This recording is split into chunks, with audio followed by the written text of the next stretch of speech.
I I think whatever story works for you. There are some people Right. that just revel in the idea that they are grind. When you look at somebody Sure. like Gary Vee, Oh yeah. he revels in the idea that he's just going to outlast and outwork and outgrind everybody on the planet, Sure.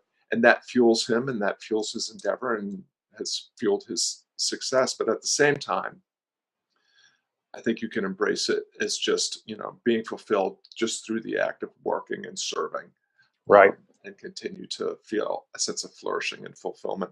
Right. So I wrote down three words as we've been chatting, and I'd love to take the time we have left to try to touch on each of them. At the beginning of our conversation, you talked about process, the creative process, and right before we got on camera, we were talking about process.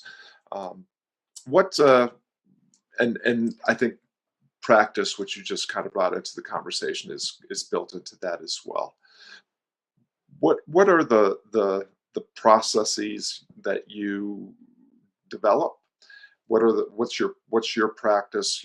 How do you make sure that you are committed to a practice and a process, and that you show up with the frequency necessary to get the work done? Well, I'll say that um, now that looks to me like making a promise to my customers and making a commitment that I will show up and be there for them, and that's a very different thing than saying, "Oh, I'm going to make this.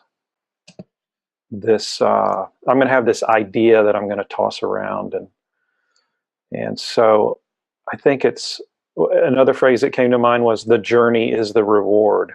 Mm, So it's not the destination. Now the destination's great, but uh, if the journey is the reward, it's a lot more enjoyment because it's enjoyment with every step.